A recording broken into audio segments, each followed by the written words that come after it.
Good morning, सुप्रभात, केम छो, सलाम। उम्मीद है आप सब लोग बेहतर होंगे, अपना ध्यान रख रहे होंगे। आपको ये बताऊं कि कई बार क्या होता है जीवन में, है ना, कुछ छोटे छोटे जो इंसिडेंट्स होते हैं ना, वो आदमी को एक राह दे देते हैं, एक रास्ता दिखला देते हैं।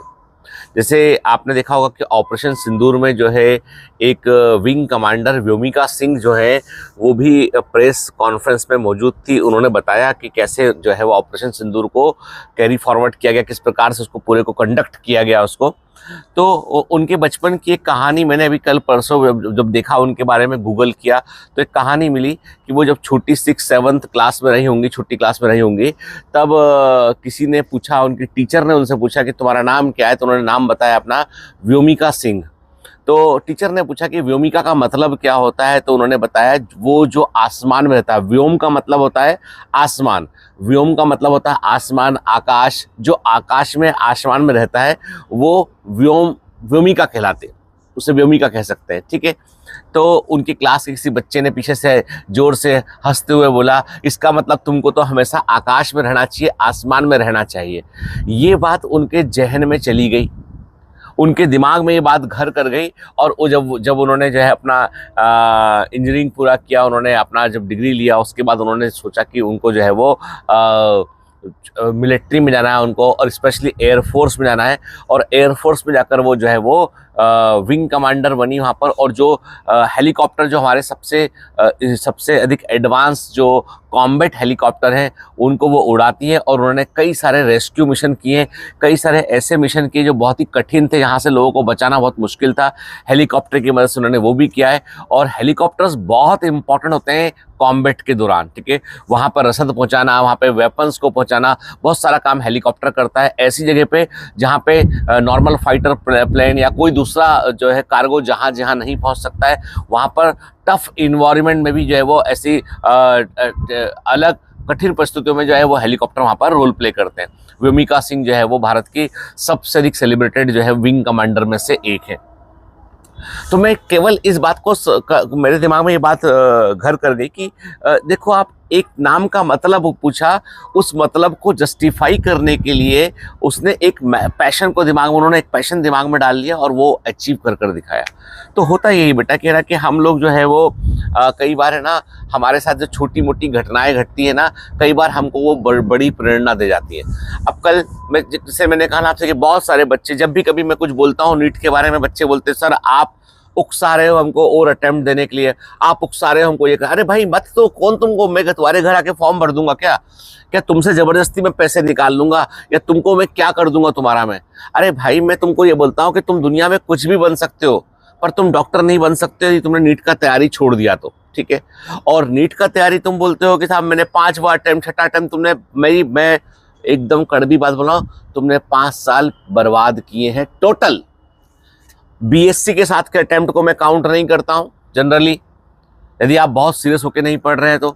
और उसके बाद सिर्फ अटेम्प्ट देने से क्या होता है? तुम्हें क्या लगता है कोई डिग्री मिलेगी, कोई 5 साल की सरकार है कि 5 साल बाद आ जाएगा, हाँ भाई तुम्हारा नंबर आ जाएगा, है ना? कि तुम क्या सोचते हो कि वो एक कहावत थी पुरानी कि 7 साल में तो घोड़े के भी दिन बदल जाते हैं, कचरे का ढेर को घोड़ा बोलते हैं, उसके भी दिन बदल जाते हैं। अरे भाई तुम कचरा थोड़ी ना हो, ये कॉम्पिटिटिव एग्जामिनेशन है। इसको बहुत सारे, मैंने इस बार नीट 2025 के पेपर ने दिखा दिया है भैया, ऐसा है दूध में से मलाई निकलेगी, अब दूध में पानी नहीं मिलाएंगे। पेपर तगड़ा था, अब देखो तगड़ा होने पे भी कट ऑफ तो जो है वो उसके अकॉर्डिंग ही नीचे जाएगा वो। लेकिन क्या था कि अभी वो जितने भी है ना जो अपना, ठीक है, जितने भी जो है सो कॉल्ड यूट्यूबर्स थे जो चिल्लाते थे, देखो ये पढ़ लो, देखो ये वाले नोट्स, देखो वो वाले नोट, देखो वन लाइनर मेरे, वो सब के सब उड़ गए। बायोलॉजी में भी जो है पेपर अच्छा खासा लेंदी और बहुत बढ़िया पेपर आया। फिजिक्स में तो फिर जो है सबकी बोलती बंद हो गई। बड़े बड़े इंस्टीट्यूट जो सो कॉल्ड अपने आप को बहुत बड़ा बोलते हैं, उनके टीचर साल भर क्या मजाक मस्ती किया वो बच्चे जान रहे हैं। तो बात वो नहीं है बेटा, बात यह है कि पेपर का लेवल बड़ा है तो आपको अब जिन लोगों से पढ़ना है वो उस लेवल के लोग होना चाहिए। बायोमेंटर्स के जो पॉपुलैरिटी पिछले 2-3 साल में कम हुई थी ना, 3 साल में बायोमेंटर्स की पॉपुलैरिटी इसलिए कम हुई क्योंकि बायोमेंटर्स के पढ़ाने का लेवल हायर साइड था, एग्जाम का लेवल लोअर साइड था। लोगों को लगता था कि ये तो फालतू पढ़ा रहे हैं, इतना सारा फालतू पढ़ा रहे हैं, ये तो आते ही नहीं कभी, ये तो पूछेंगे ही नहीं कभी, ऐसे तो पूछेंगे ही नहीं कभी, सीधा वन लाइनर पूछेंगे। लोगों के दिमाग में ये बात बैठी हुई थी। लेकिन इस बार के पेपर ने सिद्ध कर दिया कि बायोमेंटर्स वॉज ऑलवेज राइट, ठीक है ना। कंपटीशन में कभी भी कुछ भी हो सकता है। तो हमने तो अपने कमांडोज को सख्त ट्रेन किया। हमारे कमांडो जो है वो, बहुत सारे बच्चे जो हमारे जो है वो 500, 550, पौने 600 और एक बच्चा 650 नंबर पे भी। पॉइंट ये है कि बायोमेंटर्स ने अपनी ट्रेनिंग को टफ ही रखा, ठीक है। उसने वो बहकावे में आके कि भैया कि बाकी सब लोग पॉपुलर टीचर बन रहे हैं, बतिया रहे हैं एक एक लाइन के, एनसीईआरटी। अरे भाई एनसीईआरटी तो पढ़ना है पर समझना है, कॉन्सेप्ट को समझना है। तो हम लोगों ने तो ऐसा नहीं किया। तो कभी कभी क्या होता है जीवन में है ना, आपको सब, मैं कहता हूं कि बहुत जल्दी मिलने वाली सफलता आप में अहंकार भर देती है। बहुत जल्दी मिलने वाली सफलता आप में अहंकार भर देती है। धीमे धीमे मिलने वाली सफलता आपको जो है वो विजडम प्रोवाइड करती है, आपको एक दृष्टिकोण प्रोवाइड करती है।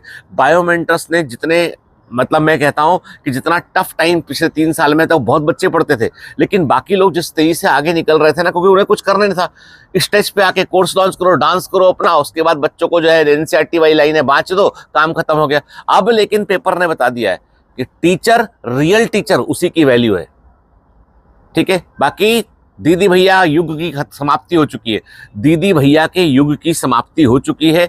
और जो डांसर टीचर हैं, अब उनसे कहा गया है कि भैया तुम डांस इंडिया डांस में डालो, लेकिन बच्चों को मत पढ़ाओ, ठीक है। ऐसा पेपर आया है कि पेपर देख के तो अब आप बोलोगे साहब, आप छाती पीटना शुरू कि भैया कि ऐसा अटेम्प्ट क्यों, नंबर ऑफ अटेम्प्ट गिन रहे हो, किस चीज के लिए गिन रहे हो बताओ। तुमने एक भी सीरियसली दिया है? यदि एक भी सीरियसली दिया है तो फिर बात करते हैं, हाँ फिर हम गंभीरता से बात करते हैं, हाँ भाई 1-2 हो गया, अब तुम सोच लो कुछ। तो मतलब मैं किसी को उकसा नहीं रहा हूँ, कोई उठा के थोड़ा ना दूंगा ये एडमिशन करा दूंगा। मैं तो ये बोल रहा हूँ कि अपने आप को टटोल लो, ठीक है, कि बाद में रिग्रेट ना हो। जैसे तुम मुझसे पूछोगे ना कि सर आपको लाइफ में कोई रिग्रेट है, मुझे बहुत बड़ा रिग्रेट है। I have biggest regret in life, जो रोज मैं सोचता हूँ अब आजकल तो कुछ ज्यादा सोचने लगा हूँ मैं, पहले इतना नहीं सोचता था। वो रिग्रेट सिर्फ एक ही बात का है कि I should give 1 more attempt for UPSC with 100%, 110% dedication से मुझे एक अटेम्प्ट यूपीएससी का और देना था। दूसरा रिग्रेट मैं करता हूँ, मैंने हर साल अपना ऑप्शनल सब्जेक्ट चेंज किया। मैंने कभी एंथ्रोपोलॉजी ले लिया, कभी सोशियोलॉजी ले लिया मैंने, कभी मैंने बॉटनी जूलॉजी ले लिया मैंने। तो मेरे को वो नहीं करना चाहिए था, मुझे एक ही सब्जेक्ट पर टिके रहना चाहिए था। आज मैं रिग्रेट करता हूँ। मुझे नहीं मालूम है कि मेरे मन में अचानक से ये विचार क्यों आ रहा है, लेकिन मुझे हमेशा लगता है कि यार मैं आज यदि उस पोजीशन में होता यहाँ पे मैं बहुत सारे डिसीजन को लेकर बहुत सारे समाज के तबके को इन्फ्लुएंस कर पाता हूँ। लेकिन मुझे रिग्रेट है और मुझे अपने आखिरी दिन तक रिग्रेट रहेगा कि I should give UPSC examination 1 more time with 1 more full effort with little bit more serious attitude. मैं पढ़ाया करता था उस समय, पता है जब यूपीएससी की तैयारी करता उस समय मैं ये मुझे कीड़ा काट गया था पढ़ाने का, ये पता नहीं बचपन से काटा हुआ है कीड़ा। तो पढ़ा रहा था, अपने पैशन को फॉलो कर रहा था। पैशन को फॉलो करने के चक्कर में मैंने जो है वो, जो मेरे को आज रिग्रेट जो मेरे को हॉन्ट करता है, वो मैं तो सच कह रहा हूँ। मैं बिल्कुल झूठ या दो तरफी बात नहीं करता हूँ मैं, ठीक है।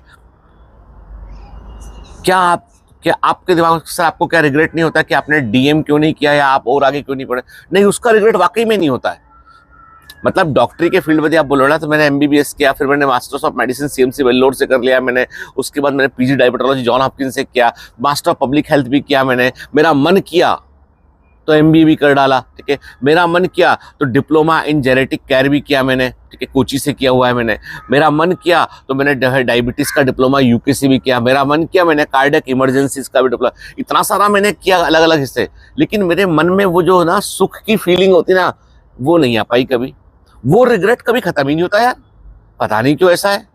तो लाइफ में कई बार क्या होता है, कई बार लाइफ में ना मतलब ऐसा नहीं होता उस दिन वो मैं याद करूँ जैसे तुम करते हो ना, ऐसे ही मैंने जब मेरा यूपीएससी का मेरा सिलेक्शन नहीं हुआ, मतलब मैंने सोचा कि इस बार मैं पूरी कोशिश से करूँगा, नहीं हुआ, रह गया। अरे हो भी जाता तो पीछे किसी सर्विस में होता जो प्रॉपर आईएएस है, वहां नहीं होता। ये एग्ज़ाम मेरे लिए नहीं है, ये बेकार एग्ज़ाम है, इसमें ऐसा है, इतना है, ये है, मैंने तो इतनी मेहनत की थी, मैं उसके ऊपर नहीं कर पाऊंगा, मेरे को तो ये है, लिखने में दिक्कत आती मेरे को, इस बार ऐसा हो गया, उस बार। मैंने 50 ठोक बहाने अपने आप के लिए बनाए, अपने आप को मैंने कन्विंस किया कि यूपीएससी इज़ नॉट गुड, ये नौकरियाँ अच्छी नहीं है, इनमें ऐसा करते हैं लोग, बाग वैसा करते हैं, लोग पैसा भी खाने की कोशिश करते हैं, ये भी करते हैं, वो भी करते हैं, मैं इससे बेटर हूँ, इतना अच्छा कर रहा हूँ, मैं डॉक्टर हूँ, मैं इतना पढ़ा लिखा इंटेलेक्चुअल, समाज का बहुत अच्छा तबके को बिलोंग करता हूँ, ये वो, मेरी वाइफ तो है, मुझे क्या करना है। बहुत सारी बातें मैंने अपने आप को जस्टिफाई की मैंने, और यूपीएससी को छोड़ दिया। बिलीव मी, सब झूठे बहाने थे, सब अपने आप को दिलासा देने की कोशिशें थी।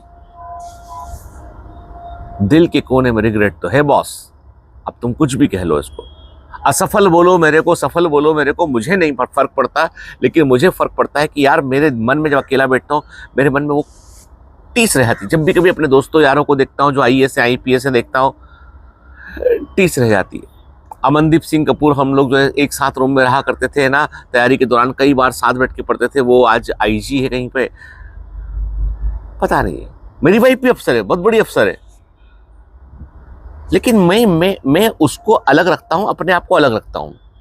वो अपने वो है, उसके डेकोरम को पूरा उसको सम्मान करता हूँ उसका मैं पूरा, लेकिन मैं स्वयं क्या हूँ, स्वयं भी तो मैटर करती कोई चीज़।